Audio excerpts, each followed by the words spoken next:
Havia um tempo em que o mundo olhava para a Península Arábica com uma mistura de desdém e mistério.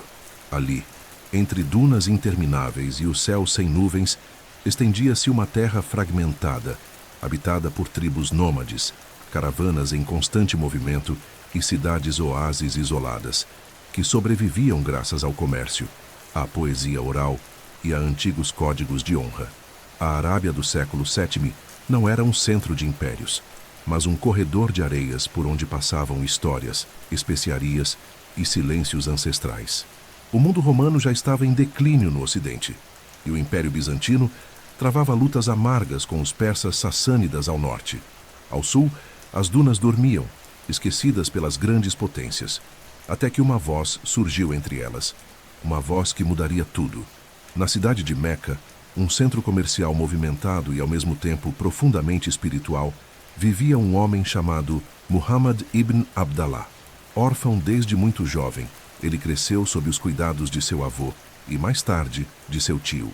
Ainda moço, ganhou a reputação de ser um homem íntegro, digno de confiança, o que lhe valeu o apelido de Al-Amin, o confiável. Ele se tornaria um mercador respeitado e, ao se casar com Khadija, uma rica viúva, encontrou não apenas estabilidade financeira, mas também apoio emocional e intelectual. Era em sua solidão reflexiva, no silêncio das cavernas próximas, que Muhammad buscava respostas. Sentia-se inquieto, tocado por algo que ainda não compreendia. E foi ali, no recôndito da caverna de Hira, que o destino se curvou ao tempo. Segundo a tradição islâmica, foi na noite chamada de Laylat al-Qadr, a noite do destino, que o anjo Gabriel apareceu a Muhammad com uma única ordem: Iqra, lê. Assustado e confuso, Muhammad hesitou, mas o comando divino ecoou novamente.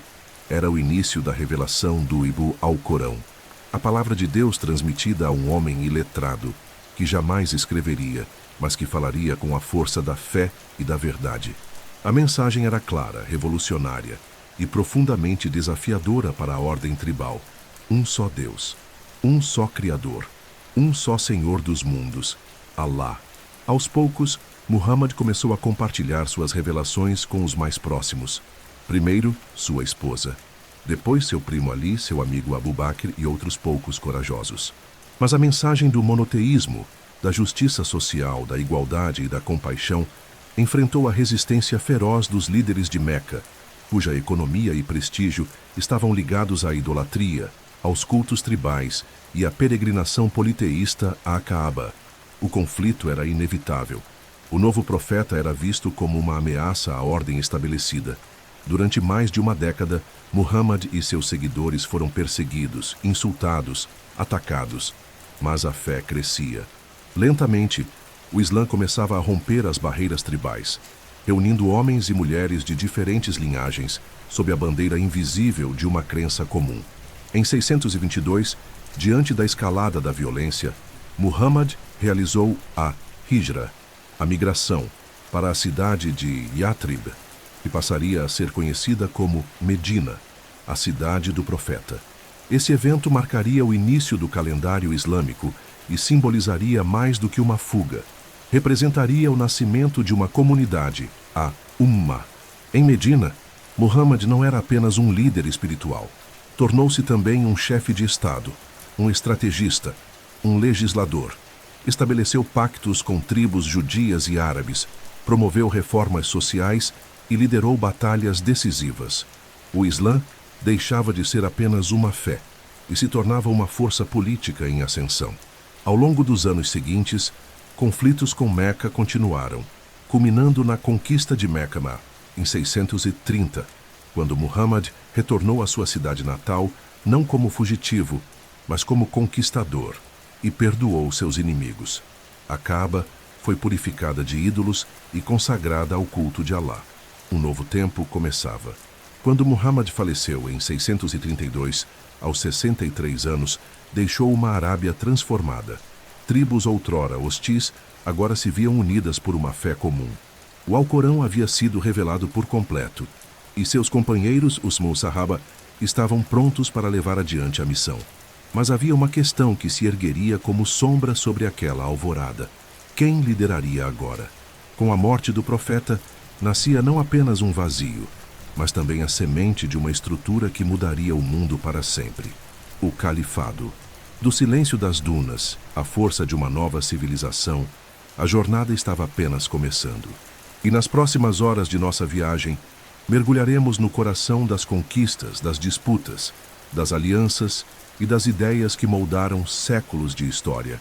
Uma história contada por espadas e pergaminhos, por fé e fogo, por palavras sagradas e areias em constante movimento.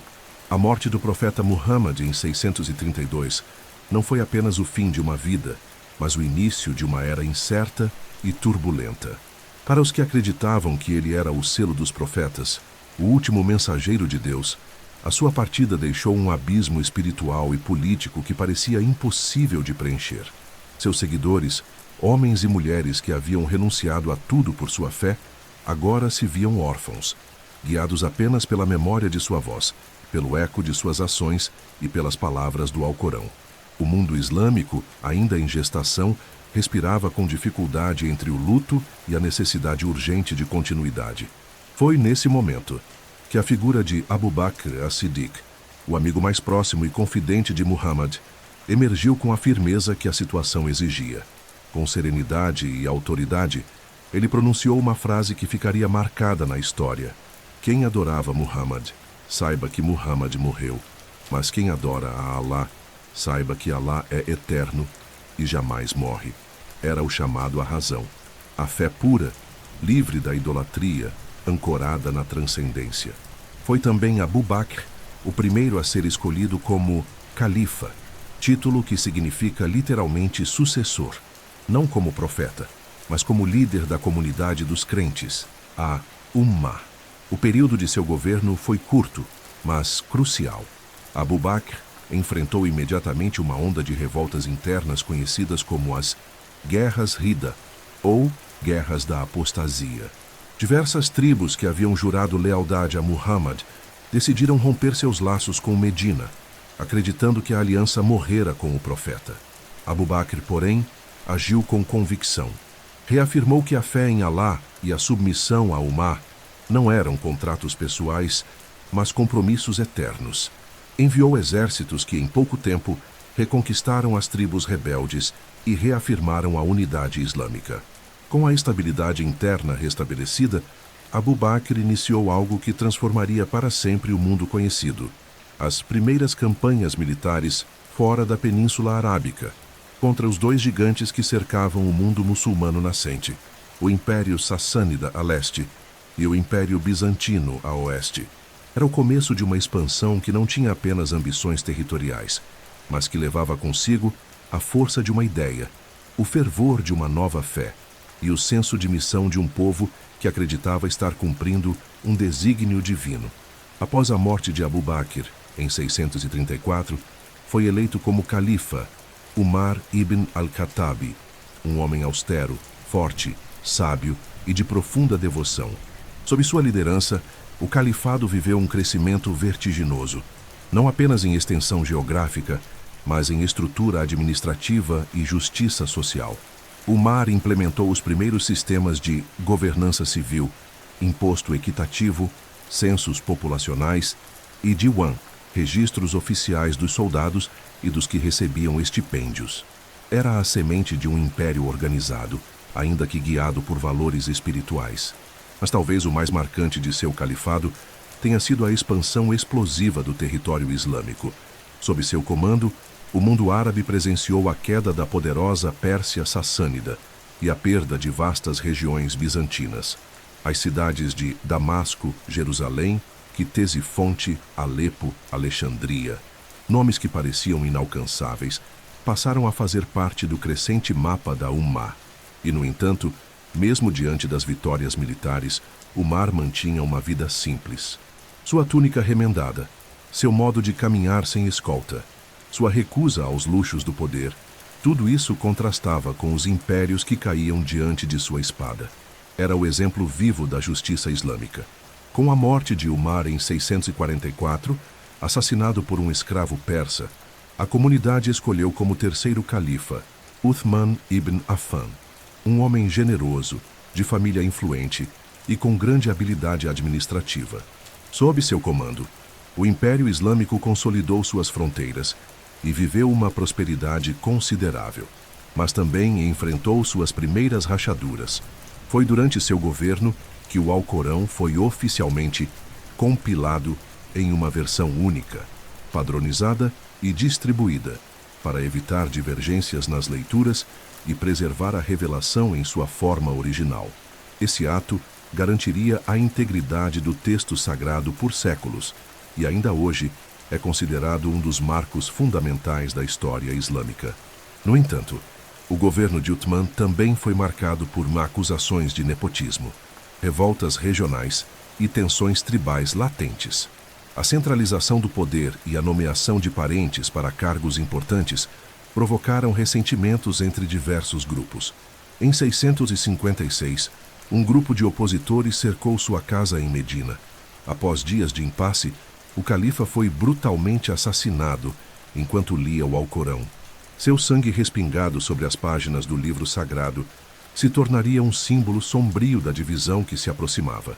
Com a morte de Uthman, o califado mergulhou em sua primeira grande guerra civil. Foi então escolhido como sucessor Ali ibn Abi Talib, primo e genro do profeta, homem conhecido por sua sabedoria, coragem e piedade. Para muitos, ele deveria ter sido o primeiro califa desde o início, mas sua ascensão foi contestada por facções que exigiam justiça pela morte de Uthman. Surgiram então as batalhas de Jamal e Siffin, marcadas por tragédias fratricidas e profundas feridas espirituais. Ali seria também assassinado, em 661, por um grupo radical conhecido como Khawarij, encerrando o período dos chamados Califas Rashidun, os Califas bem-guiados. Esse período, que durou menos de 3 décadas, moldou as fundações políticas, espirituais e militares do mundo islâmico. Mas, ao mesmo tempo, plantou as sementes de uma divisão que ecoaria por séculos, a cisão entre sunitas e xiitas, que nasceria da disputa sobre a legitimidade da liderança islâmica e o papel da linhagem do profeta. Era o início de um novo ciclo, um império que crescia como um raio, mas que começava a se fragmentar por dentro. E ainda assim, as areias da história continuavam a se mover, levando o estandarte do Islã para além do deserto, para o coração dos impérios milenares. O califado não morria com Ali. Pelo contrário, renasceria mais poderoso, mais político, mais imperial. E no próximo passo dessa jornada adormecida, mergulharemos nas conquistas da Pérsia e do Levante, onde a fé encontrou exércitos e onde cidades antigas foram transformadas sob o brilho da lua crescente. Quando os exércitos árabes começaram a atravessar as fronteiras dos impérios que há séculos dominavam o mundo conhecido, muitos observadores do período se perguntavam: como seria possível que um povo vindo das areias, sem tradição imperial, sem cavalaria imponente ou armas de cerco sofisticadas, ousasse desafiar o poder dos sassânidas e dos bizantinos? A resposta, porém, não residia apenas nas espadas ou nos números. Ela estava nas crenças, na disciplina forjada no deserto e na convicção absoluta de que estavam cumprindo não apenas uma missão política ou militar, mas um chamado espiritual. A expansão do Islã não era simplesmente uma série de batalhas. Era a colisão entre mundos antigos e uma nova ordem, movida por fé, identidade e destino. A primeira grande frente de batalha abriu-se no leste, contra o Império Sassânida, um dos rivais mais antigos e orgulhosos de Roma. A civilização persa, herdeira de impérios como o Aquemênida e o Parta, tinha uma cultura refinada, uma burocracia desenvolvida, uma religião de Estado, o zoroastrismo e exércitos formidáveis. Ainda assim, no início do século VII, ela estava enfraquecida. Guerras exaustivas contra Bizâncio haviam drenado recursos e dividido a elite. A instabilidade sucessória corroía o centro do poder. Foi nesse contexto que o general muçulmano Sa'd ibn Abi Waqqas marchou rumo ao coração da Pérsia, levando consigo não apenas soldados, mas também a certeza de que estavam prestes a cumprir a promessa de expansão feita por Alá e anunciada pelo profeta. A batalha decisiva ocorreu às margens do rio Eufrates, na planície de Cadícia, em 636. Ali, em um terreno aberto, os dois mundos colidiram com fúria e fervor. De um lado, os sassânidas com seus elefantes de guerra, cavalaria pesada, oficiais experientes e estratégias elaboradas. Do outro, os muçulmanos, mais ágeis, mais motivados, mais unidos por um propósito espiritual. Durante dias, a batalha se arrastou sob o sol escaldante, até que os elefantes foram dispersos. Os oficiais persas caíram e o moral do inimigo desabou. O caminho para a capital estava livre. A lendária cidade de Ctesifonte, a coroa do mundo oriental, foi tomada pouco tempo depois. O Império Persa, que por séculos havia se apresentado como um dos pilares da civilização, desmoronava diante de um poder nascente vindo do deserto. Com a queda dos sassânidas, muitos esperavam que a expansão cessasse. Mas o oeste também chamava. Do outro lado, o Império Bizantino, herdeiro do mundo romano, ainda mantinha fortalezas e províncias na Síria, Palestina e Egito. O imperador Heráclio, que anos antes havia reconquistado Jerusalém dos persas, agora via uma nova ameaça surgir no horizonte.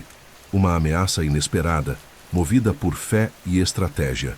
As tropas muçulmanas, lideradas por comandantes como Khalid ibn al-Walid, conhecido como a Espada de Allah, e Abu Ubaida ibn al-Jarrah, adentraram a Síria e a Palestina com tática e rapidez. As cidades foram cercadas, mas não destruídas. Era prática comum diante da rendição oferecer garantias de proteção à população em troca do pagamento do jizya, um tributo. Judeus e cristãos, cansados dos impostos bizantinos e das perseguições religiosas, muitas vezes recebiam os muçulmanos não como invasores, mas como libertadores. Em 637, após uma campanha hábil, os exércitos muçulmanos chegaram às portas de Jerusalém. A cidade sagrada, centro de tantos sonhos e conflitos, foi entregue sem luta. O patriarca Sofrônio exigiu que a rendição fosse feita diretamente ao califa. E assim, Umar ibn al-Khattab viajou pessoalmente de Medina até a cidade, recusando trajes luxuosos, entrando com vestes simples, orando do lado de fora da igreja do Santo Sepulcro para não transformá-la em mesquita. Umar deixou uma marca profunda na memória da cidade. Um acordo de proteção foi firmado, o Pacto de Umar, garantindo segurança à população cristã e respeitando seus locais de culto. Era o nascimento de um novo paradigma de convivência religiosa e política no Oriente Médio. Mas os combates ainda não tinham terminado. Na planície de Yarmouk, em 636, o exército muçulmano enfrentou a força bizantina em uma das batalhas mais decisivas da história. Sob o comando de Khalid ibn al-Walid, mesmo em menor número, os muçulmanos usaram o terreno a seu favor, emboscaram as divisões inimigas e quebraram sua formação com ataques coordenados. O vento quente, a poeira, o rugido dos cavalos e os gritos das almas em guerra se misturaram em um clímax que durou 6 dias. Ao final, os bizantinos estavam derrotados e a Síria era irreversivelmente parte do califado. À medida que a expansão se consolidava, os muçulmanos não apenas conquistavam territórios, eles absorviam culturas, preservavam bibliotecas, respeitavam estruturas administrativas e muitas vezes deixavam as populações locais continuarem com seus próprios costumes e crenças, desde que aceitassem a nova autoridade política e pagassem o tributo. A expansão islâmica não era sinônimo de conversão forçada em massa, mas de um domínio que muitas vezes se impunha pela estabilidade que oferecia. Em regiões cansadas de guerras, impostos e perseguições, a ordem trazida pelo califado parecia quase como um alívio. Ao final do califado de Umar, e mesmo durante o de Uthman, o mapa do mundo havia mudado dramaticamente. O Levante, a Mesopotâmia, a Pérsia e partes do Egito estavam agora sob a lua crescente. Um novo império surgia, forjado em batalhas e selado pela fé. E mesmo que tensões internas começassem a emergir, do ponto de vista externo, O mundo islâmico parecia imparável. O deserto havia vencido o vale. Os beduínos haviam subjugado impérios milenares. E no horizonte, um novo tempo se desenhava. Um tempo em que o poder político ganharia forma de dinastia e o califado passaria a ser também império. Na próxima parada de nossa jornada, vamos cruzar o Nilo e as areias do Saara para entender como o Islã chegou ao coração do norte da África, transformando cidades, idiomas e culturas inteiras para sempre. O vento que soprava do deserto não conhecia fronteiras. Tendo conquistado a Pérsia, o Levante e a Síria, os olhos do califado voltaram-se agora para o oeste, onde o sol mergulhava no horizonte dourado de terras antigas. O Egito, com sua herança faraônica, sua riqueza agrícola e estratégica localização entre África e Ásia, era um prêmio que muitos impérios almejaram.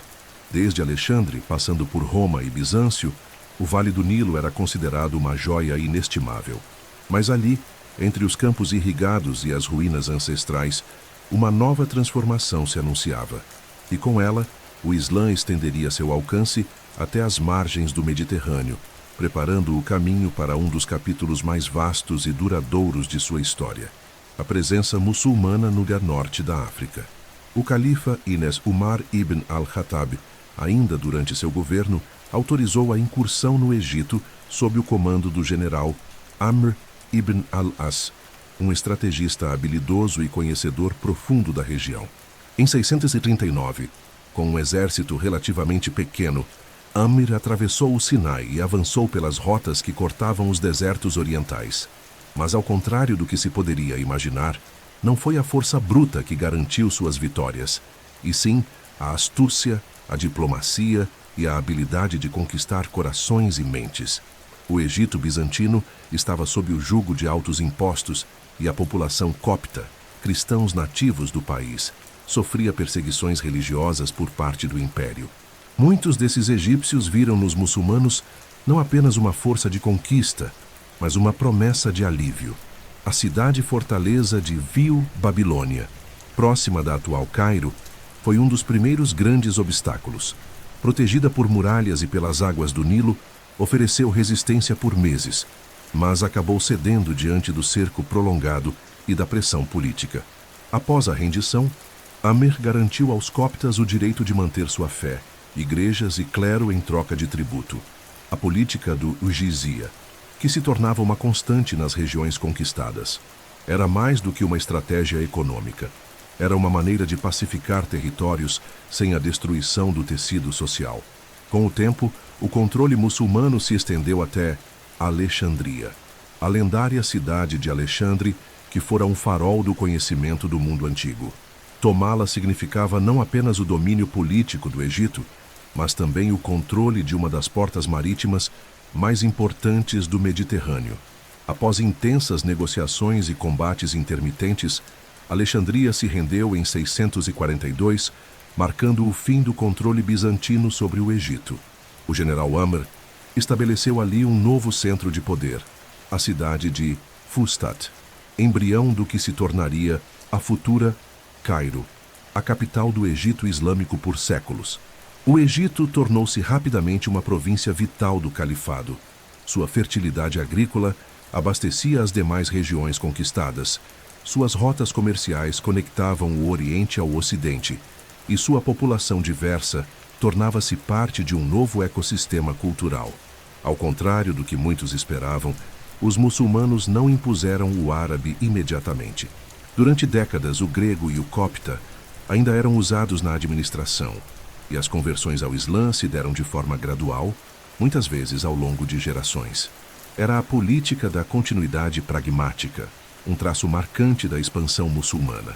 Conquistar sem desmantelar, administrar sem apagar, integrar sem destruir. Do Egito, a expansão para o Mar Norte da África foi uma consequência natural. As tribos berberes, habitantes ancestrais das regiões que hoje conhecemos como Líbia, Tunísia, Argélia e Marrocos, viviam sob influência esporádica de Bizâncio, mas mantinham uma autonomia forte, enraizada em suas tradições, línguas e formas de resistência. A chegada do Islã a essas terras encontrou tanto acolhimento quanto oposição. Em algumas regiões, líderes locais se converteram e se aliaram aos árabes. Em outras, surgiram conflitos prolongados e rebeliões intensas. Durante o Califado Omíada, a campanha no Maghrebe, a parte ocidental do mundo árabe, intensificou-se. O avanço foi liderado por generais como Uqba ibn Nafi, que fundou a cidade de Kairouan, na atual Tunísia, em 670. Essa cidade se tornaria um dos centros religiosos e culturais mais importantes do norte da África, símbolo da islamização crescente e da fusão entre as tradições locais e a nova fé. Ali, mesquitas foram erguidas, escolas fundadas e as primeiras sementes de uma nova sociedade começaram a brotar. Mas nem tudo foi pacífico. Um dos episódios mais marcantes dessa fase foi a resistência liderada por uma figura lendária da história berbere, Kahina, uma rainha guerreira que uniu tribos contra a expansão árabe. Ela era, segundo diferentes relatos, judia ou pagã, mas o que a definiu foi sua coragem e sua habilidade militar. Por anos, resistiu ao avanço muçulmano, chegando a infligir derrotas significativas aos invasores. Foi somente após sua morte que a resistência berbere foi finalmente suprimida e o caminho para o Atlântico se abriu. Com o passar do tempo, os próprios berberes tornaram-se muçulmanos. E mais, tornaram-se protagonistas da expansão, convertendo-se em soldados, governadores, comerciantes e líderes religiosos. Seriam eles, inclusive, que mais tarde cruzariam o Estreito de Gibraltar rumo à Península Ibérica, dando início à extraordinária história de Al-Andalus. Mas antes disso, o norte da África tornava-se firmemente enraizado no mundo islâmico, não como uma periferia conquistada, mas como uma ponte entre continentes, culturas e eras. A conquista do Egito e do norte da África, portanto, não foi apenas uma extensão geográfica. Foi uma transformação profunda de um mundo antigo, onde o Islã encontrou novas formas de expressão, novos idiomas, novas rotas comerciais e novos aliados. As areias africanas, que antes testemunharam o reinado dos faraós e o domínio de Roma, agora ecoavam o chamado à oração. E com esse chamado, o Islã se preparava para cruzar as águas em direção ao ocidente distante, onde novas terras esperavam por sua chegada, novas culturas por sua fusão e novas histórias por serem escritas. Na próxima etapa dessa jornada adormecida, acompanharemos a epopeia da conquista da Península Ibérica, quando o Islã encontrou a Europa e Al-Andalus nasceu como um sonho andaluz entre palmeiras e palácios, espadas e poesia. Quando a luz da era dos califas bengueados se extinguiu com o assassinato de Ali ibn Abi Talib, o mundo islâmico, ainda jovem, mas já vasto e multicultural, encontrou-se diante de uma encruzilhada. O ideal de liderança comunitária e eleita, forjado nas areias de Medina, começou a dar lugar a uma nova forma de poder, dinástico, centralizado e imperial. Era o início do Califado Omíada, uma era marcada tanto por expansão territorial, quanto por conflitos internos, por brilho e por tensão, por realizações monumentais e rachaduras profundas. Os ecos desse período ainda reverberam pelos séculos, como murmúrios entre os muros das cidades antigas e nos versos da poesia árabe, que sonhava com justiça, mas vivia sob o peso do poder. O homem que assumiu as rédeas desse novo tempo foi Muawiyah ibn Abi Sufyan, governador da Síria e membro da poderosa tribo dos Omíadas, os Banu Umayya, que haviam sido inicialmente adversários do profeta Muhammad, mas que mais tarde se converteram ao Islã e ascenderam a posições de prestígio. Muawiyah era astuto, diplomático e profundamente pragmático. Seu confronto com Ali havia dividido a Ummah, mas sua habilidade política garantiu-lhe o controle após a morte do califa. Ao assumir como califa em 661, Muawiyah transferiu a capital de Medina para Damasco, uma cidade mais próxima das rotas imperiais e com infraestrutura sofisticada herdada do domínio bizantino. Essa decisão marcaria simbolicamente a transição de um califado tribal e religioso para um império propriamente dito, com cortes, burocracias, tributos e fronteiras bem definidas. Muawiyah também inovou ao estabelecer a hereditariedade da sucessão, nomeando seu filho Yazid como seu sucessor. Tal decisão provocaria divisões irreversíveis. Muitos viam nisso uma traição aos ideais igualitários dos primeiros califas, e a oposição se manifestaria de maneira trágica e duradoura. O momento mais marcante viria com a revolta de Hussein ibn Ali, neto do profeta, que recusou-se a jurar lealdade a Yazid. Em 680, Hussein e seu pequeno grupo de seguidores foram cercados nas planícies de Karbala, no atual Iraque. Ali foram massacrados. Hussein tombou, e com ele nasceu o símbolo mais doloroso da ruptura entre sunitas e xiitas. Para os xiitas, Karbala se tornou um lamento eterno, um grito por justiça sufocado pelo silêncio da areia. Mesmo com esse trauma, o califado omíada seguiu expandindo seus domínios. Sob o governo de califas como Abd al-Malik e al-Walid I, o mundo islâmico atingiu dimensões impressionantes. Do rio Indo às montanhas da Península Ibérica, o estandarte do Islã era erguido com velocidade sem precedentes. Para administrar tamanha vastidão, os omíadas criaram sistemas sofisticados, moedas padronizadas, reformas fiscais, redes de correios e uma administração cada vez mais árabe em essência. O árabe tornou-se a língua oficial do império, substituindo gradualmente o grego, o persa e outras línguas regionais nas esferas burocráticas. Uma das mais emblemáticas expressões do poder omíada foi a arquitetura. Em Damasco, foi erguida a Mesquita dos Omíadas, uma maravilha de arte e espiritualidade, erguida sobre as ruínas de uma antiga basílica cristã. Em Jerusalém, o esplendor do Madomo da Rocha, com sua cúpula dourada, brilhava sob o céu da cidade sagrada, tornando-se um dos marcos visuais mais simbólicos do mundo islâmico. Essas construções não eram apenas locais de culto, eram afirmações visíveis da nova ordem, símbolos de um império que se via como herdeiro legítimo do manto espiritual e político de Muhammad. No entanto, sob a superfície do esplendor, cresciam as tensões. A administração omíada favorecia as elites árabes, marginalizando não-árabes convertidos ao Islã, conhecidos como Mawali, que muitas vezes enfrentavam discriminação social e fiscal. O ideal universalista do Islã, que afirmava a igualdade de todos os crentes, colidia com a prática de uma dominação árabe que lembrava em muitos aspectos os velhos impérios que haviam sido conquistados.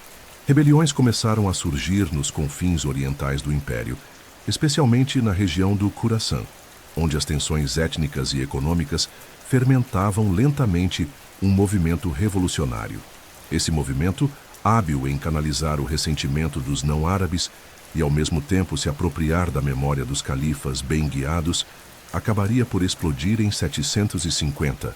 A Revolução Abássida, com apoio de grupos xiitas, Mawali e dissidentes diversos, derrotou os omíadas na Batalha do Grande Rio Zabeô.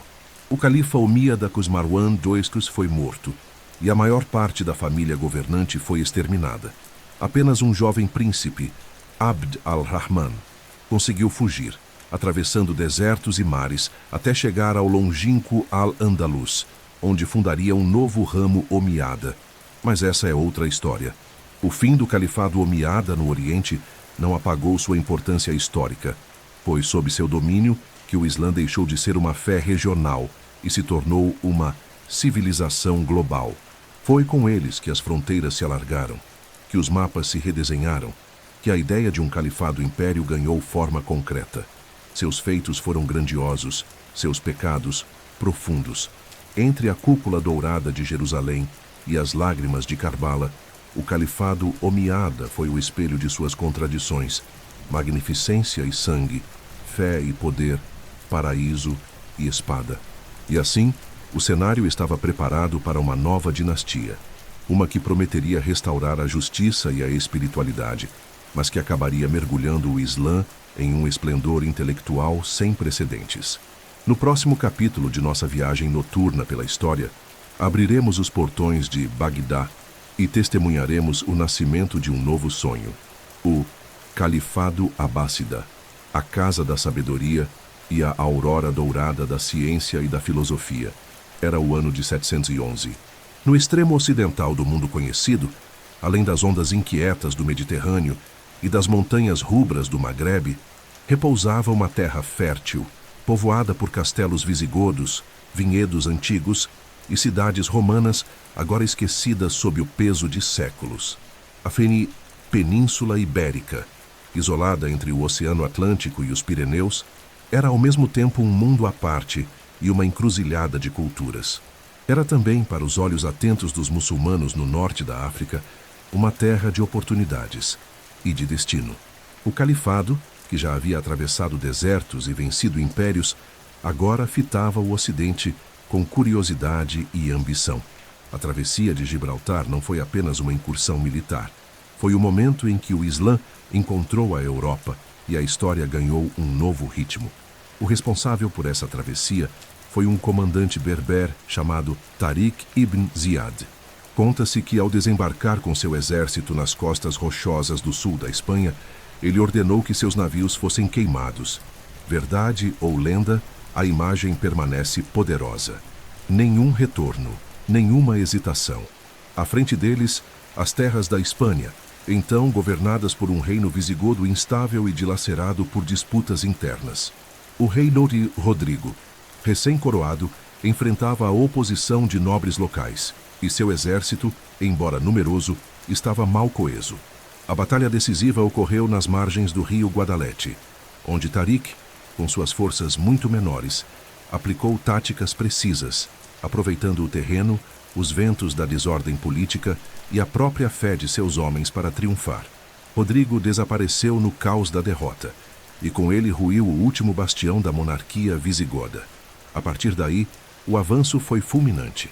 Em poucos anos, as principais cidades da península, Toledo, Córdoba, Sevilha, Mérida, Zaragoza, foram caindo uma a uma. Algumas resistiram com bravura, outras abriram suas portas em busca de proteção ou por puro pragmatismo. Os invasores não eram apenas árabes. Muitos eram berberes, islamizados recentemente, homens do deserto que agora caminhavam entre as oliveiras da Andaluzia. A conquista muçulmana foi rápida, mas a transformação cultural levaria séculos. O novo território passou a ser conhecido como Al-Andalus, um nome que evocava tanto mistério quanto promessa. Inicialmente, Al-Andalus foi governado como parte da província ocidental do Califado Omíada, com sua capital em Damasco.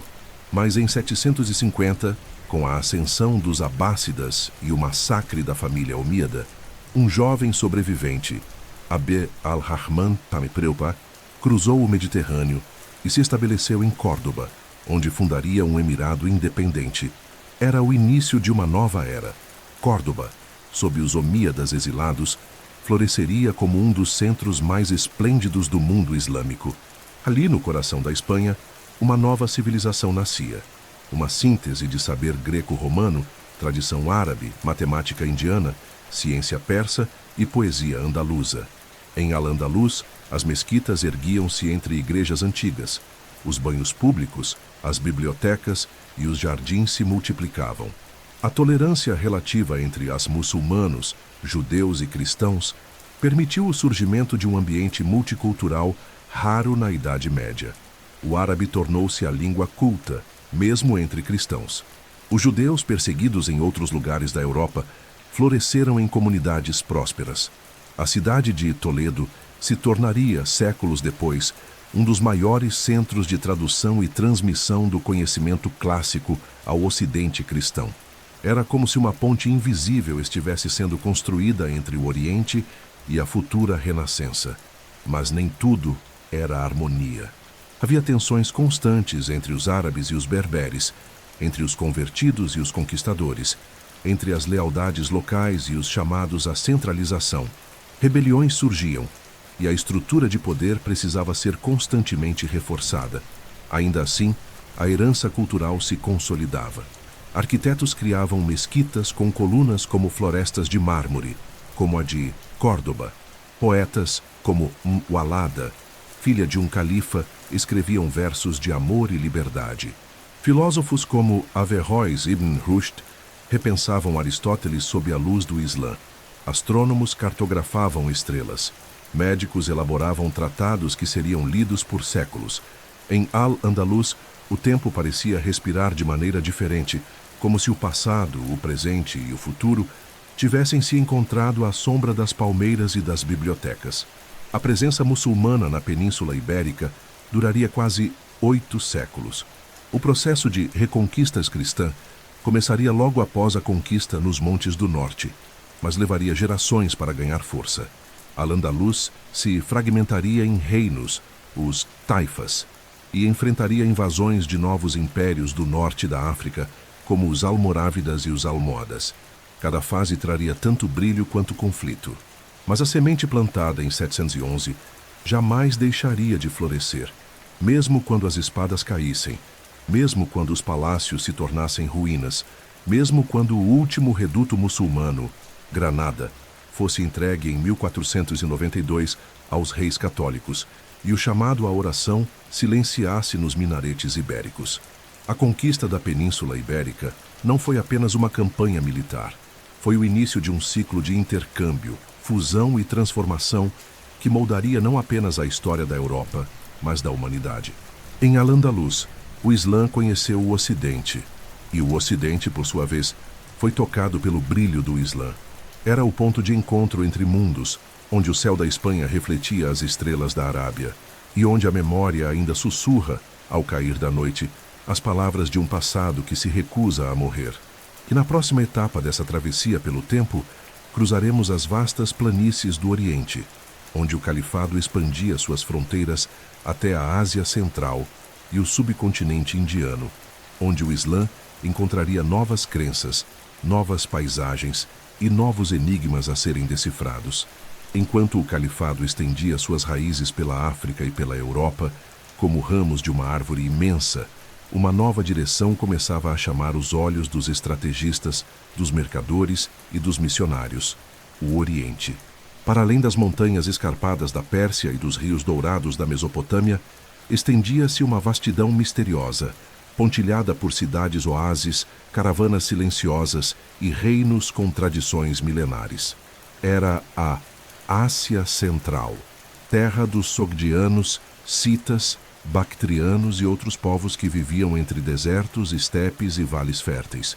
Mais adiante, estendia-se o subcontinente indiano, um mosaico de reinos, línguas e filosofias, onde o Islã encontraria, não pela força da espada apenas, mas também pelo toque do espírito, uma nova morada. A conquista para o leste começou após o colapso do Império Sassânida, quando as portas da Pérsia foram escancaradas pelo avanço árabe. A partir da região de Khurasan, hoje dividida entre o Irã, o Afeganistão e o Turcomenistão, os exércitos do califado começaram a se deparar com um mundo desconhecido, mas não inóspito. Os centros urbanos como Merv, Nishapur, Bukhara e Samarcand floresciam há séculos como pontos estratégicos da Rota da Seda, aquela imensa rede de comércio e cultura que ligava o Mediterrâneo à China, os Alpes à muralha invisível do Himalaia. Ali, entre tapetes tecidos à mão, manuscritos em aramaico e torres de barro, o Islã encontraria mais do que resistência. Encontraria receptividade e troca. As campanhas militares foram intensas, é verdade. A resistência sogdiana, liderada por reis locais e apoiada por culturas ancestrais, ofereceu batalhas difíceis. As montanhas da Transoxiana não se rendem facilmente, nem suas fortalezas caem em silêncio. No entanto, a política islâmica de garantir autonomia relativa em troca de tributo, a jizya, permitiu que muitos líderes locais aceitassem os novos governantes sem a necessidade de destruição em massa. Os generais do califado, muitos deles já nascidos fora da Arábia, começaram a misturar a força das armas com a diplomacia das palavras. Mas o que realmente marcou a expansão oriental foi o papel dos reconvertidos locais, que rapidamente passaram a integrar e até liderar a estrutura islâmica. Ao contrário das primeiras décadas do Islã, em que os árabes mantinham o domínio sobre os não-árabes, o Oriente impôs uma nova realidade. O Islã deixaria de ser apenas árabe, tornar-se-ia persa, turco, indiano e além. A conversão ao Islã no Oriente não foi apenas um movimento religioso, foi também uma transformação cultural, intelectual e social. O Alcorão começou a ser interpretado à luz da filosofia persa. A língua árabe convivia com o persa e o sogdiano. E os nomes dos primeiros califas passaram a ecoar em madraças de tijolos vermelhos e minaretes de azulejo azul. Mais ao sul, em direção ao vale do rio Indo, uma nova frente de expansão se abria. Salassindia-Pitya, terra de deuses múltiplos, templos milenares e castas rígidas, representava um desafio distinto e uma promessa irresistível. A entrada do Islã no subcontinente se deu principalmente através da região do Imussindhi, atual Paquistão, onde os governantes hindus mantinham poderosas fortalezas e sofisticadas administrações. Em 711, o mesmo ano da travessia de Tariq na Espanha, outro comandante de juventude lendária embarcava em uma jornada decisiva, Muhammad ibn Qasim. Com apenas 17 anos, Muhammad ibn Qasim liderou uma expedição enviada pelo governador do Iraque contra o reino de Sind, governado por Raja Dahir. As razões eram políticas e comerciais, mas também espirituais. Garantir segurança às rotas marítimas do Golfo Pérsico e abrir caminho para o Islã entre os portos do Oceano Índico. A campanha foi dura, mas vitoriosa. Após conquistar a fortaleza de Debal, hoje Karachi, Muhammad marchou rio acima, vencendo as forças de Dahir e estabelecendo o domínio muçulmano na região. Os templos não foram destruídos. Ao contrário, pactos foram firmados com as elites locais e as populações hindus e budistas foram autorizadas a manter seus cultos, desde que sob o regime de tributo. Essa conquista, embora limitada geograficamente, teria repercussões imensas. Pela primeira vez, o Islã firmava raízes em uma civilização tão profundamente diferente. Ao longo dos séculos seguintes, dinastias islâmicas surgiriam em várias partes da Índia, desde o sultanato de Delhi até o vasto Império Mogol.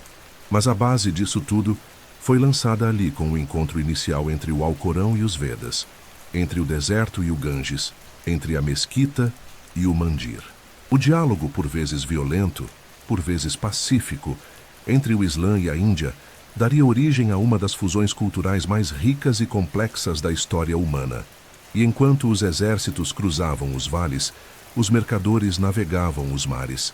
Portos como Basra, Hormuz, Muscat e Calicut tornaram-se pontos de contato constante entre árabes, indianos, malaios e chineses. O Islã não se expandia apenas pela espada, mas também pelas velas.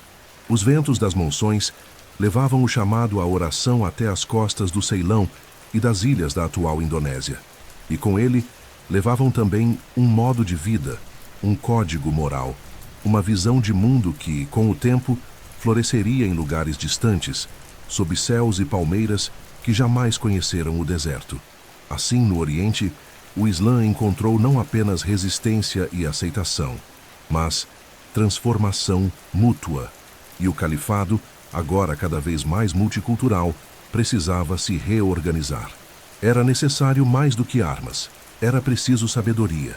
Na próxima etapa desta viagem, deixaremos as planícies e as fronteiras para adentrar o coração de um novo império, o Califado Abássida, onde as palavras teriam tanto poder quanto as espadas, e onde os livros iluminariam mais do que as lâminas. Todo império, por maior que seja, carrega dentro de si as sementes do próprio fim. E o Letis Califado Omíada, que por décadas estendeu seus domínios do Atlântico ao Indo, da Andaluzia às fronteiras da China, não era exceção. Brilhante em suas conquistas e imponente em suas obras, ele também cultivava em silêncio as contradições que o corroíam por dentro. A vastidão que um dia fora sua maior glória tornava-se pouco a pouco um fardo difícil de sustentar. E entre os pergaminhos das cortes, os corredores das mesquitas e os murmúrios dos mercados, crescia uma inquietação que logo se transformaria em revolução. A administração omíada, centralizada em Damasco, era nitidamente árabe em sua composição e favorecimento. Os Umawali, não árabes convertidos ao Islã, persas, turcos, berberes e outros, apesar de professarem a mesma fé, eram frequentemente relegados a uma segunda classe. Pagavam tributos que os árabes não pagavam. Eram excluídos dos cargos administrativos e vistos com desconfiança pelas elites do califado. A promessa do Islã de igualdade entre os crentes parecia se perder na realidade de um império que mais se assemelhava às antigas dinastias que havia derrotado.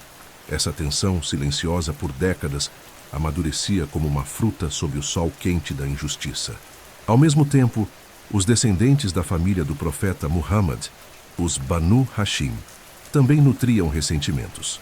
Muitos viam os Banu Umayyah como usurpadores do califado, responsáveis por tragédias como o assassinato de Hussein em Karbala, cuja memória ainda sangrava entre os xiitas. A ideia de que o califado deveria retornar à linhagem do profeta, ou ao menos a uma liderança mais justa e espiritualizada, ganhou força especialmente entre os muçulmanos do leste, na região do Khurasan, onde persas e outros povos haviam abraçado o Islã com fervor, mas continuavam à margem do poder. Foi ali, entre as montanhas e planícies do Irã Oriental, que começou a germinar o movimento que mudaria o curso da história. Liderado por um homem misterioso chamado Abu Muslim, um carismático orador e estrategista, o movimento abássida começou a articular alianças entre os descontentes, xiitas, mawali, persas nacionalistas e mesmo sunitas que ansiavam por justiça social. Em 747, o estandarte negro da Revolução foi erguido em Merv, marcando o início da rebelião aberta contra os omíadas. Os exércitos abássidas, movidos tanto pela fé quanto pela promessa de um novo mundo, começaram a marchar rumo ao coração do califado. A resposta omíada foi tardia e descoordenada. Em 750, as forças abássidas enfrentaram os omíadas nas batalhas do grande rio Zabi, na Mesopotâmia. Foi um confronto feroz, decisivo e simbólico.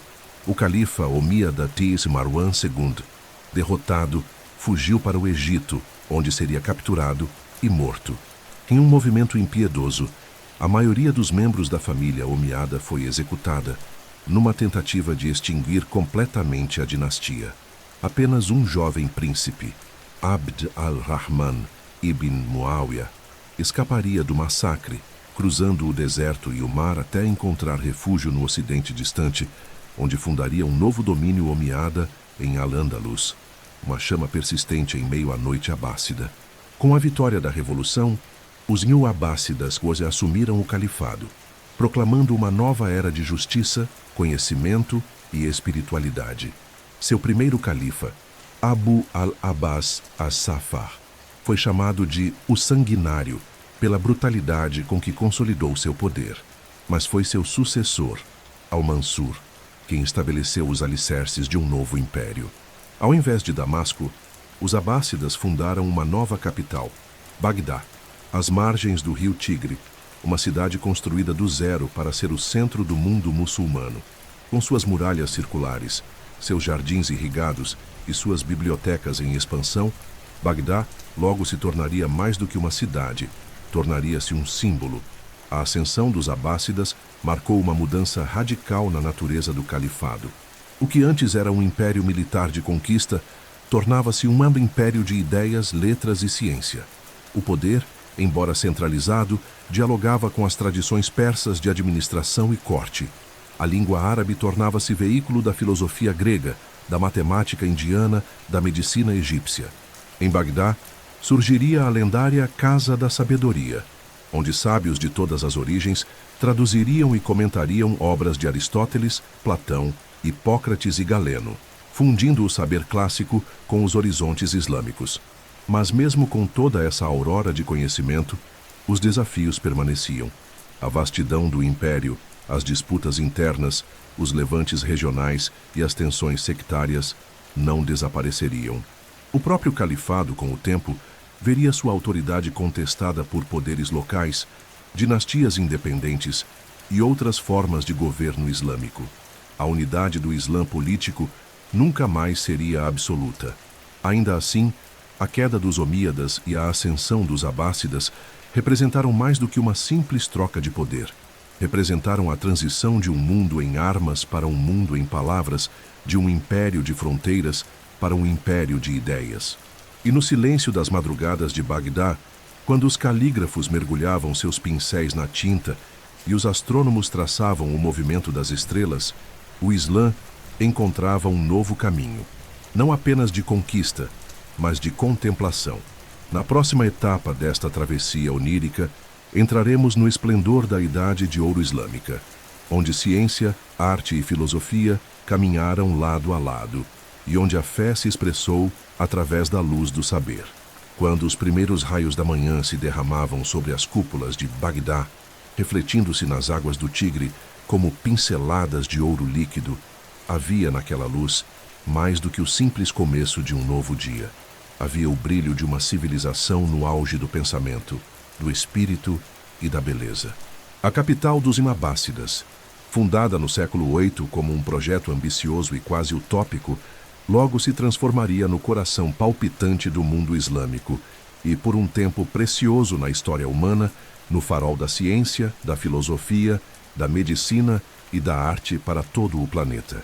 Era a aurora da Cidade de Ouro Islâmica, um período em que a busca pelo conhecimento era vista como um dever sagrado e onde a fé não se opunha à razão, mas a acompanhava de mãos dadas, como duas estrelas cruzando o mesmo céu. O califa Harun al-Rashid, cujo nome ecoa até hoje nas lendas das Mil e Uma Noites, foi o grande patrono dessa era.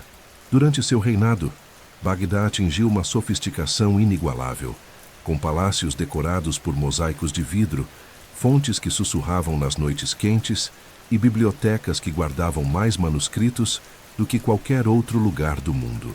Harun era um homem de fé, mas também de cultura.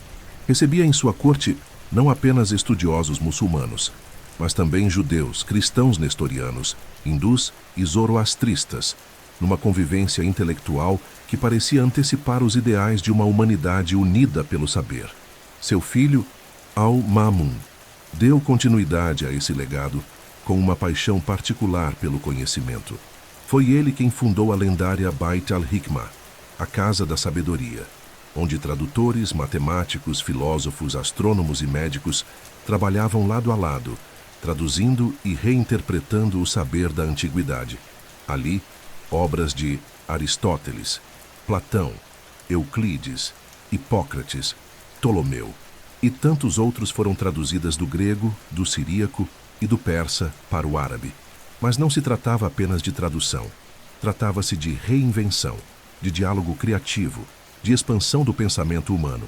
A matemática floresceu com figuras como Al-Khwarizmi, cujos tratados deram origem ao conceito de álgebra, Al-Jabr, e cujo nome inspiraria o termo algoritmo, essencial para o mundo digital que vivemos hoje. A astronomia ganhou novas dimensões com Al-Batani e Sir Al-Fargani, que calcularam com precisão o diâmetro da Terra e corrigiram os dados de Ptolomeu.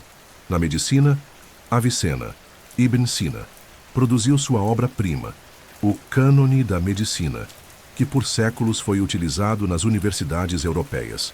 A alquimia, precursora da química, ganhou corpo com Jabir ibn Hayyan, que experimentava substâncias, desenvolvia técnicas de destilação e classificava elementos com um rigor que antevia os laboratórios modernos.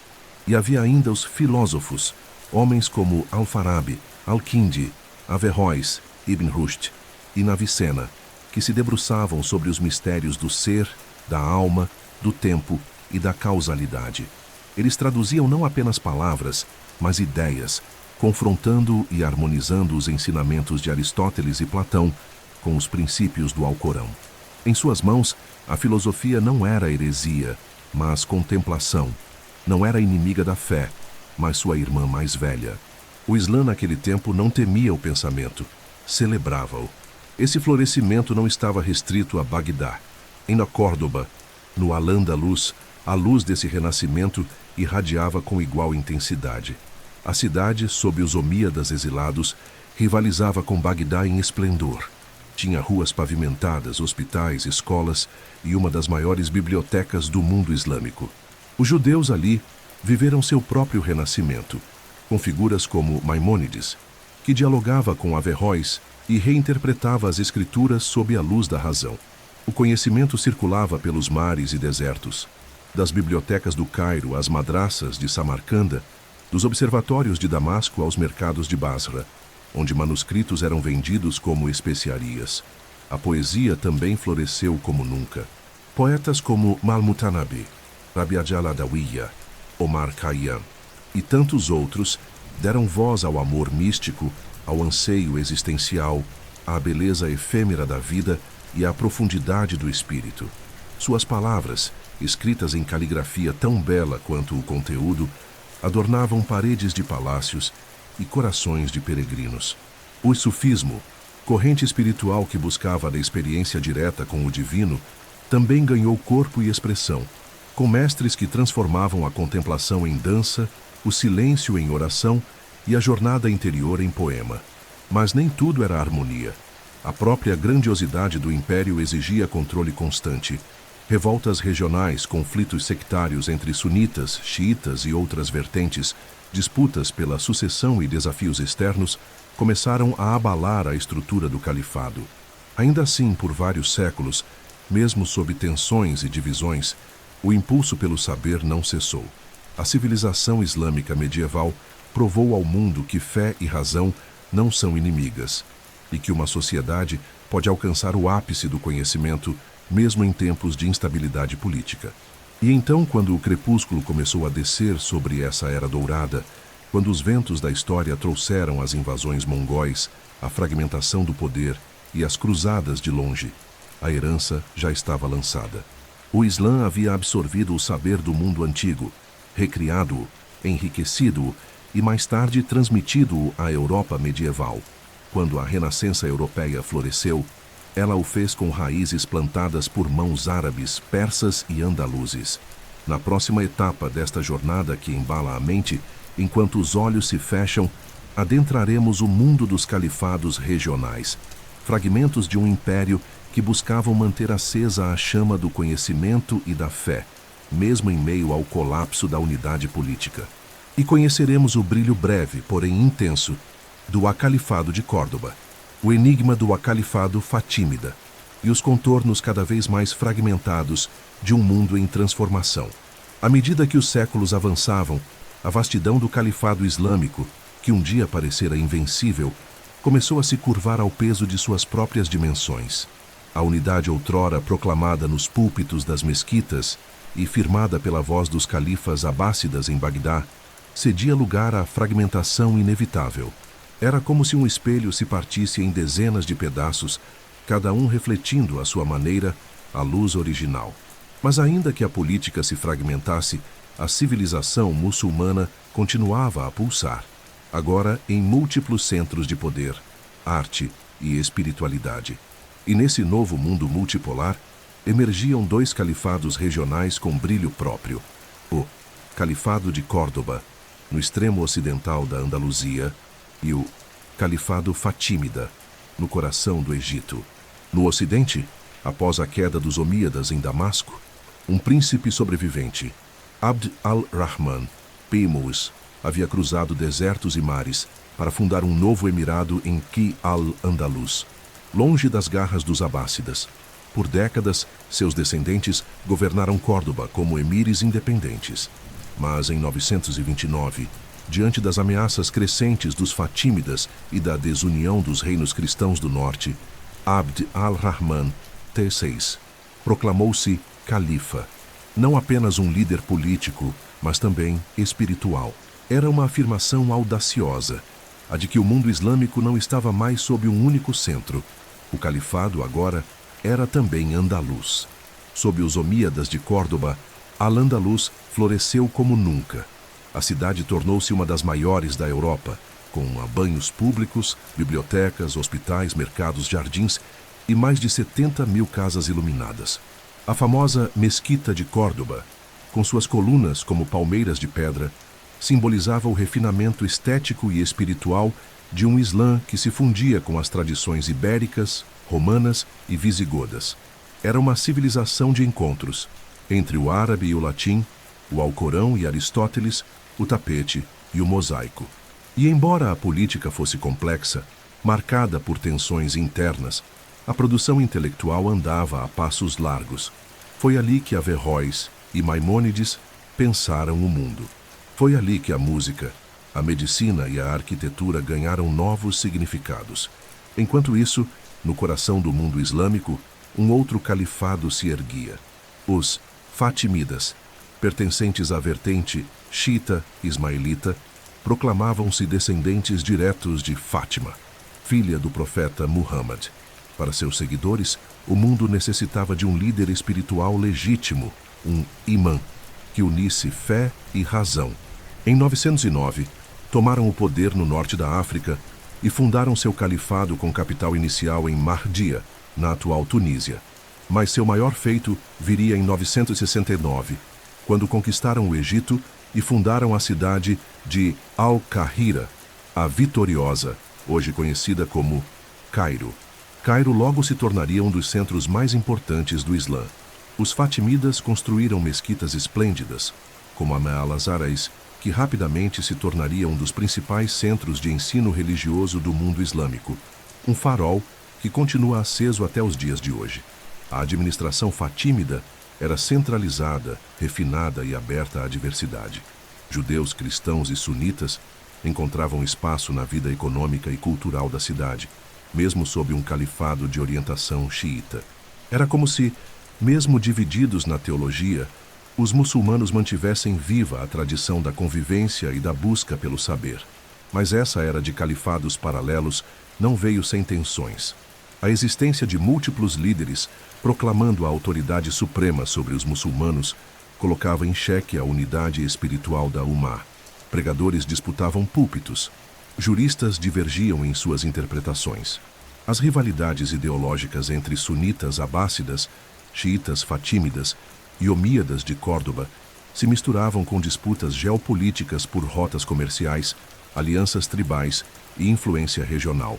No papel, havia 3 califados. Na prática, havia dezenas de poderes locais, cada um tentando equilibrar a fé, a cultura e a espada. Com o tempo, tanto o califado de Córdoba quanto o fatímida enfrentariam o mesmo destino dos impérios, o declínio. O califado andaluz se fragmentaria em pequenos reinos chamados taifas, vulneráveis às ofensivas cristãs do norte e às disputas internas. O esplendor cederia lugar à divisão, e Córdoba, que um dia rivalizara com Bagdá, veria seus arcos se silenciarem sob o peso da história.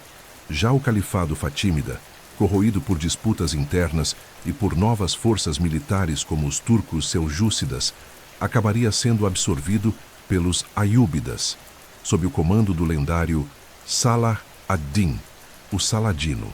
E assim, os califados regionais mostraram ao mundo islâmico que a unidade espiritual não era mais sinônimo de unidade política. O Islã havia se tornado uma civilização de múltiplos centros: Bagdá, Córdoba, Cairo, Samarcanda, Nishapur, cada qual irradiando luz, cultura, fé e ciência à sua maneira. O mapa não era mais linear, era constelacional. Na próxima etapa desta jornada adormecida, entraremos em tempos ainda mais turbulentos. As cruzadas surgem no horizonte como um trovão vindo do ocidente, e os mongóis avançam do leste como uma tempestade imparável. Veremos como o mundo islâmico enfrentou essas ameaças externas devastadoras, e como mesmo em meio ao colapso e ao fogo, a fé e a sabedoria buscaram sobreviver. Quando os sinos tocaram na Europa no final do século XI, anunciando o chamado às armas para libertar Jerusalém das mãos muçulmanas, o mundo islâmico mergulhava em uma nova era, uma era de tensão, sangue e resistência. Os ventos cruzados vinham do norte e do oeste, soprando sobre os desertos e vales do Oriente Médio, como uma tempestade anunciada por tambores e cruzes. Ao mesmo tempo, do leste, formava-se uma ameaça ainda mais brutal e veloz. Os cavaleiros das estepes, os namongóis, forjavam um império sobre os ossos das nações antigas. Era como se os extremos do mundo, cristão e pagão, se encontrassem às portas do Islã, desafiando sua estabilidade e sua alma. E o califado, já fragmentado em califados regionais, sultanatos e emirados, precisava agora resistir não apenas às suas divisões internas, mas às investidas de civilizações inteiras que viam no Islã um obstáculo, ou um troféu. As Cruzadas, embora narradas na tradição ocidental como epopeias de fé, foram para o mundo islâmico invasões sangrentas e imprevisíveis. Quando o Papa Urbano II, em 1095, convocou os reis da cristandade a retomarem Jerusalém, a notícia percorreu o continente europeu com a força de um terremoto espiritual. Multidões marcharam para o Oriente, movidas por promessas de salvação, riquezas e glória. Para o Islã, a chegada dos cruzados foi inicialmente um choque. O mundo muçulmano estava dividido, com o califado abássida em Bagdá cada vez mais simbólico e o Egito sob domínio dos fatímidas xiitas. Jerusalém, nesse contexto, era uma joia entre poderes rivais. Em 1099, após um cerco brutal, os cruzados tomaram Jerusalém e massacraram a população muçulmana e judaica. O sangue correu nas ruas da Cidade Santa, e os minaretes foram silenciados por séculos. Era a ferida mais profunda, o golpe mais simbólico. Mas não foi o fim. O mundo islâmico começou a reagir. Primeiramente de forma dispersa, depois, com o tempo, surgiram lideranças capazes de reorganizar a resistência. Um desses nomes brilhou com força entre a poeira dos campos de batalha. Salah ad-Din Yusuf ibn Ayyub, o Saladino. Curiosamente de origem curda, Saladino não apenas unificou o Egito e a Síria sob seu comando, mas também conquistou o coração de muçulmanos e até de alguns europeus por sua nobreza, justiça e estratégia militar refinada. Em 1187, liderou a Batalha de Hattin, derrotando os cruzados e reconquistando Jerusalém. Mas, diferente do que havia ocorrido com a cidade sob domínio cristão, Saladino permitiu que os habitantes se retirassem em segurança, preservando seus direitos e templos. A imagem que o Ocidente tinha dos muçulmanos começava lentamente a se transformar. Ao mesmo tempo, o Islã redescobria sua força moral em meio ao caos. Enquanto o fronte ocidental do mundo islâmico se reconstituía entre ofensivas e tréguas com os Estados Cruzados, outra ameaça, mais silenciosa e devastadora, surgia no horizonte oriental. No início do século XIII, das profundezas geladas das estepes asiáticas, surgia o trovão das patas de cavalos. Era Gengis Khan, o senhor dos mongóis, que em poucas décadas formaria o maior império terrestre contínuo da história. Os mongóis não vinham com cruzes nem com tratados, vinham com fogo, com flechas, com velocidade implacável. Sua marcha não respeitava muralhas, religiões ou diplomacia. O primeiro impacto veio com a destruição das cidades da Ásia Central, como Bukhara, Samarcand, Nishapur, centros de cultura islâmica que ardiam agora em chamas. Em 1258, o golpe mais devastador.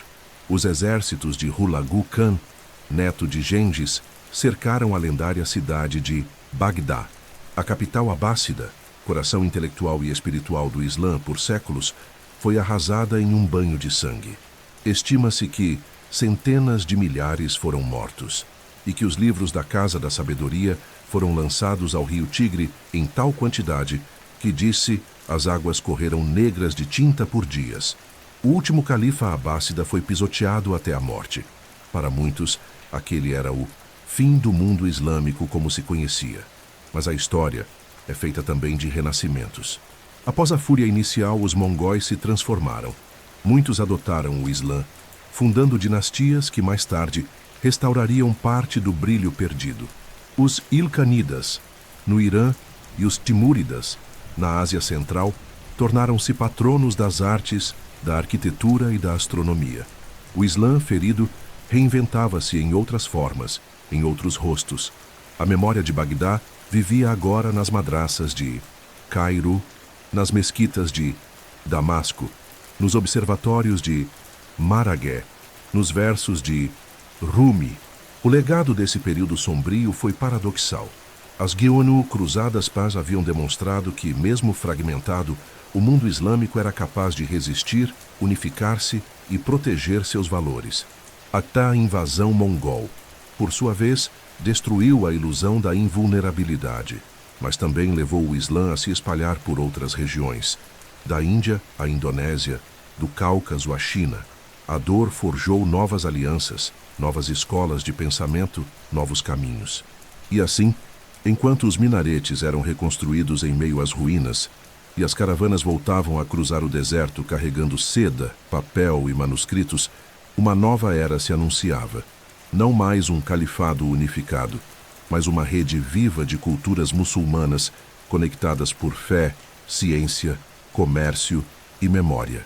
Na próxima e última etapa desta longa viagem pelo tempo, contemplaremos o legado duradouro das conquistas islâmicas. Não como domínio territorial, mas como herança espiritual, científica e cultural que ainda hoje habita as cidades, as bibliotecas, as palavras e os sonhos de povos ao redor do mundo. Há ecos que atravessam os séculos, silêncios que falam mais do que palavras. E há civilizações que, mesmo despidas de seus impérios, continuam a viver. Não nos mapas, mas nas ideias, nos gestos, nas línguas, nas formas de pensar e de sonhar. O mundo islâmico, que ao longo dos séculos se expandiu como uma tapeçaria viva entre o deserto e o mar, entre a Ásia e a África, entre a Andaluzia e a China, deixou marcas que o tempo não apaga.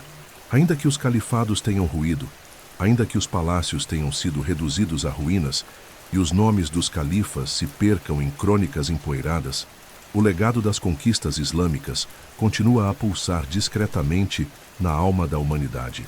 O primeiro e mais profundo desses legados talvez seja a própria ideia de civilização plural. Em sua fase mais expansiva, o Islã não destruiu tudo o que encontrou. Ao contrário, absorveu, traduziu, combinou, reinventou.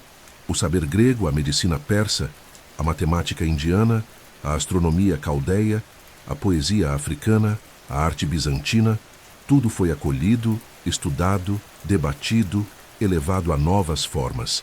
As casas da sabedoria, os centros de tradução, as madraças e as mesquitas não eram apenas espaços de fé, eram faróis do pensamento, onde crentes e não crentes, árabes e não árabes, homens e mulheres, podiam tocar o infinito por meio do conhecimento.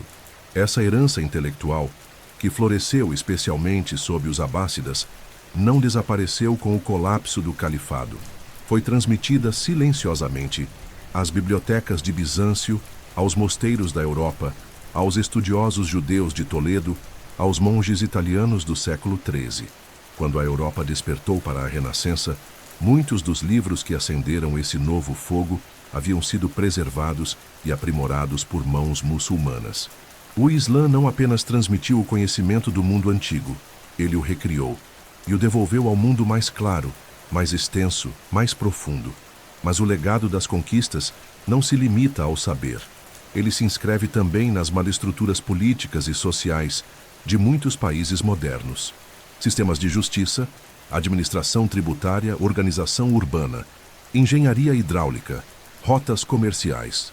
Tudo isso foi moldado por séculos de domínio islâmico em regiões que hoje formam dezenas de nações, da Ásia Central ao norte da África, da Península Ibérica à Indonésia. E embora os impérios tenham se dissolvido, os traços permanecem, nos traçados das cidades, nos nomes das ruas, nos costumes cotidianos, nos valores familiares, no calendário que ainda marca o tempo pelo nascer da lua nova. Na arquitetura, o legado é visível como poesia petrificada. Os marcos de Córdoba, os mazulejos de Isfahan, as cúpulas de Samarcanda, as fontes de Damasco, as muralhas de Jerusalém, os minaretes de Meca e Medina, todos contam histórias de beleza e fé, de silêncio e geometria, de luz que se curva entre sombras. Esses espaços construídos para elevar o espírito ainda hoje emocionam viajantes e estudiosos, crentes e curiosos, porque foram desenhados para tocar algo que não é apenas físico, ou sagrado que habita em cada um de nós. Culturalmente, o Islã moldou mundos, influenciou idiomas, vestimentas, cozinhas, danças, contos, canções. A poesia de Rumi ainda embala corações nas noites frias do Oriente. As histórias das Mil e Uma Noites ainda fascinam mentes infantis e adultas. O Alcorão, recitado desde o século VII, ainda reverbera com a mesma cadência em mesquitas, lares e desertos. A chamada à oração 5 vezes ao dia é o fio invisível que costura milhões de vidas em torno de uma mesma busca, a conexão com o divino, com o silêncio, com o eterno.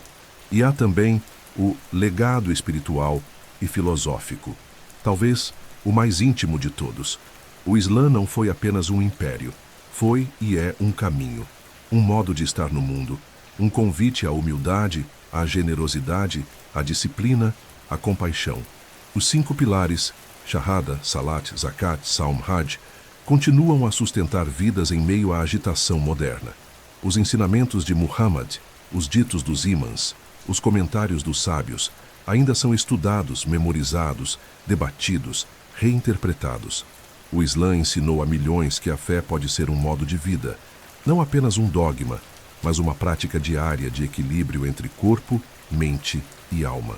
Mesmo os conflitos internos entre sunitas e xiitas, entre escolas jurídicas, entre ortodoxos e místicos, deixaram como legado uma diversidade teológica e cultural, rara no mundo religioso.